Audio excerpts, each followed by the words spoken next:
ও মাই god, মাত্র 4,700 টাকা, সবগুলো মাছ বাড়ি কাছে হলে নিয়ে নিতাম। আসসালামু আলাইকুম, সবার কি অবস্থা, কেমন আছেন? আজকে চলে যাচ্ছি, ফজরের নামাজ শেষ করে বাড়ির উদ্দেশ্যে রওনা দিচ্ছি।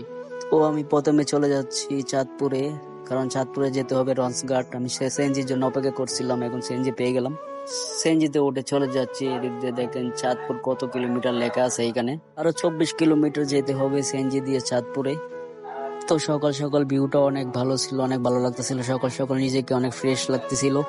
তো আজকের ভিডিওটা চাঁদপুর পর্যন্তই হবে, আপনাদেরকে চাঁদপুর পর্যন্ত দেখাবো। তারপর আমি চাঁদপুর থেকে ঢাকার উদ্দেশ্যে রওনা দেওয়ার সময় আপনাদেরকে আরেকটা ভিডিও আমি আপনাদের মাঝে নিয়ে আসবো। তো চাঁদপুর আরো 14 কিলোমিটার বাকি আছে। তো আমি শ্রেণীতে বসে একটু নিজেকে একটু দেখে নিয়েছিলাম কি করব। আস্তে আস্তে চলে যাচ্ছি সবাইকে ছেড়ে। প্রায় অনেক দিন ছিলাম আমি রায়পুরে, এখানে এখানে মনে হয় না আর আসা হবে, কারণ চলে যাচ্ছি, কবে আসি আবার ঠিক নেই। এদিকে রাস্তাটা অনেক ভালো ছিল, অনেক সুন্দর একটি রাস্তা ছিল। সিএনজিতে বসে চিন্তা করছিলাম চাঁদপুর যাওয়ার সময় লঞ্চটা ধরতে পারবো কিনা, কারণ সকাল ফার্স্ট ট্রিপ লঞ্চটা ধরতে পারলে আমি ঢাকা তাড়াতাড়ি পৌঁছাতে পারবো। এদিকে মসজিদটা অনেক সুন্দর দেখাচ্ছিল এদিক দিকে। আর আমি বারবার একটাই চিন্তা করছিলাম, লঞ্চটা ধরতে পারবো কিনা। ফার্স্ট ট্রিপ লঞ্চটা মনে হয় না ধরতে পারবো, কারণ 6টা বাজে এটা ছেড়ে দেয়। আমি 5টায় ফজরের নামাজের পরে আমরা চলে আসছি। এদিকে সিএনজিতে উঠে চলেছিলাম আমি। তো চাঁদপুর শহরে চলে আসছি অলরেডি। এদিক দিয়ে দেখা যায় দুইজন একসাথে বসে বসে কত সুন্দর গল্প করতেছে, আর আমিও তাদেরকে একটু ভিডিও বানিয়ে নিয়েছিলাম। এদিক দিয়ে চলে আসলাম রেল লাইন দেখা যায় এদিক দিয়ে, সামনে চাঁদপুর বড় স্টেশন। তো চলে আসলাম আমি রসঘাটে।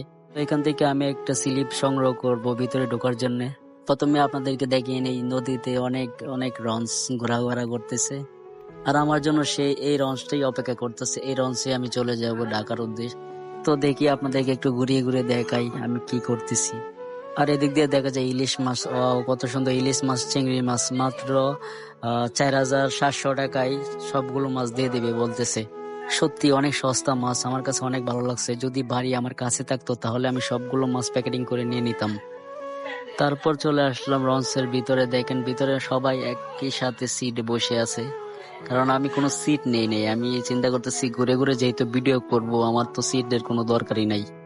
তো আমি নিচতলা থেকে আস্তে আস্তে হেঁটে চলে যাচ্ছি, উপরের তলায় চলে যাব। তো আমি একটু সামনে আগাচ্ছি, অনেক মানুষ হয়ে গেছে লঞ্চের ভিতরে। তো আমি আস্তে আস্তে সামনে আগাচ্ছি, সামনে সিঁড়িটা কোথায় আমি খুঁজে পাচ্ছি না। একটু সামনে যাওয়ার পরে দেখলাম যে এই তো সামনে সিঁড়িটা, দেখা যায় মানুষের উপরে উঠছে। তো অবশেষে আমি উঠে বললাম দোতলায়, কারণ দোতলা থেকে কিছু একটা বেশি বোঝা যায় না।